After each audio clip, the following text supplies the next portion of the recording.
here with Ben Ainsley, CEO and helmsman on Team INEOS Britannia, challenger of record for the 37th America's Cup. Ben today driving on the starboard side of boat B. Ben, first part of the day, speed testing upwind with the two boats in very difficult conditions with a difficult swell. How did you feel? It was interesting. It's been a while since we've had some sea state out here in Barcelona, so it was I think challenging conditions and a good test for both boats, and certainly working on our techniques. We saw boat A going pretty well earlier on, and then switching to that with boat B with some different setups and different techniques. So yeah, it felt like we learned quite a lot out at the beginning of the session, and then of course I had to cut it short, which was a real shame. We noticed from yesterday that you are using a new white helmet.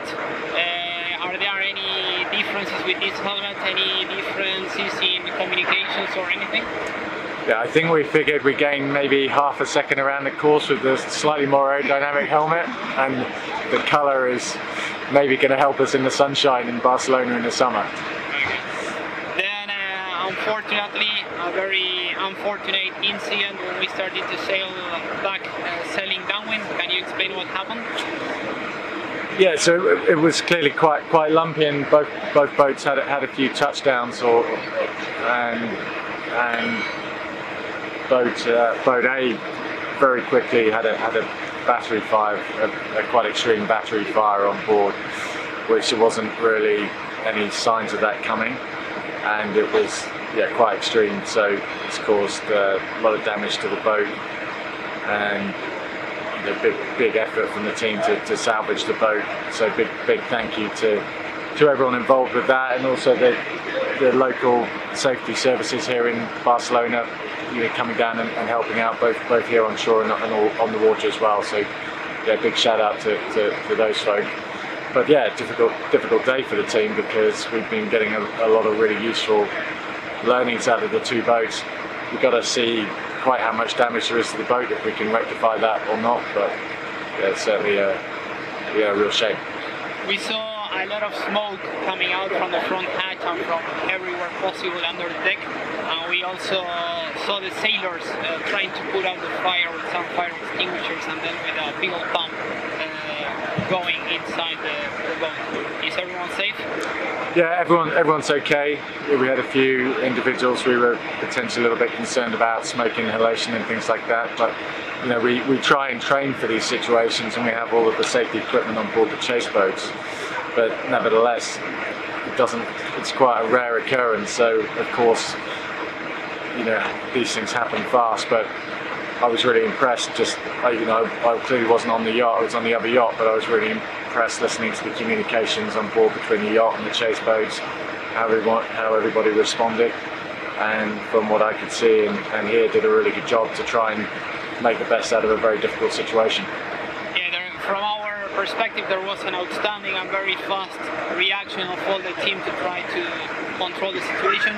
Are you happy with how the protocol went and how the safety was guaranteed in a very short period of time? Yeah, I mean, the team did a great job. Like I said, we try and prepare for this with training and all of the equipment. We had a similar-ish incident with T6 last year, so unfortunately we seem to have had our fair share of these kind of challenges through this campaign. But as always, I'm really proud of the way the team deals with adversity, and certainly makes you stronger. The learnings from T6, as frustrating as that was, certainly helped us with this incident, and maybe it'll help us down the road later this summer. But yeah, I'm very proud of the team and how they react to setbacks.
Chase 2, can you just remain on standby, please, if we require you? I'll be here.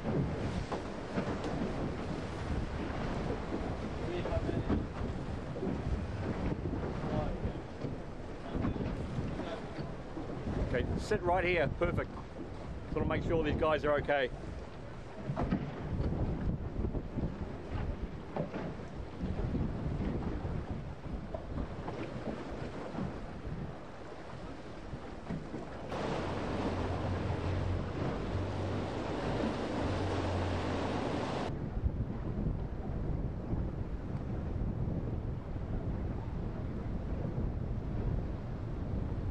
Anderson, Reggio, you probably like us are feeling a little bit beaten and bruised by the sea state today. It was kind of back to the Barcelona that everybody talked about. It seems like a long time ago. Yeah, it's been a while since we've had a sea state like that here, and tricky little northeasterly breeze on the day-to-day that was very up and down. Hard to make the right jib call, hard to get the boats into good proper lineups, but we did the best we could with dealing with some pretty difficult conditions out there. It was, it never got massively windy. In fact, that was kind of the problem initially. Then the breeze came in at about 11 knots, and you guys lined up pretty well, but it was difficult for us to see just how much you were getting out of that whole thing.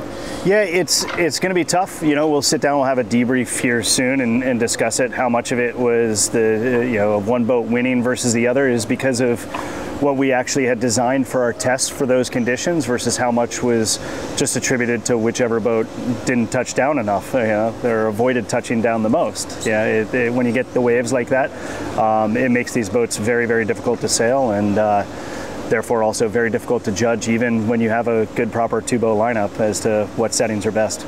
In general terms, what are you experimenting with? Obviously sail settings, I guess cant angles, that sort of stuff? Yeah, pretty much. I mean, we run the gamut of it. We look at our list of what we want to get through for where we are in our phase of the program each morning relative to the forecast, and pick out the top line items that are sitting highest on the priority list for the conditions that we're expecting for the day. All agree upon what our order of operations is and go out and try to execute as best we can. Today, didn't get through the entirety of the list, but I think we got something out of it. You get something out of every day for sure. How much of the modes that you're sailing these AC40s in do you think will transfer directly across the 75s? Because they are different boats, aren't they? That's the question that anybody sailing the AC40s right now is trying to reason out. I mean, you know, we're not out here to make the 40 as the fastest 40 in the world. We're trying to do what we can to learn as much as possible that's applicable to the 75. So those questions are ones that we ask ourselves constantly. We've seen you doing a lot of two-boat testing, straight line, big loops, giant loops of the bay in close contact to each other. We've seen the other teams do more race training. Will you move into that phase at some point? Yeah, I imagine that at some point in time, you know, in consultation with our coaching staff here, we'll move into that phase in our plan. But for right now, for where we are and the internal deadlines that are looming for a few decisions that we want to make, the racing side of it just hasn't been a priority these last 2 weeks as much. What is the word from Bristol, Rhode Island on the new American AC75? What can you tell us? Anything? They're looking forward to putting shorts on and coming to Barcelona, I'll tell you that. It's pretty cold at home in Rhode Island right now. But they're, finishing up, getting close to the end. We've seen the other teams, several of the other teams announce their launch dates or the 2 months notice on that. Yeah. Might we see that from you soon? Oh, I mean, hey, we have to at some point. It's, we have a date on the calendar, and we'll be getting closer and closer to that each and every day.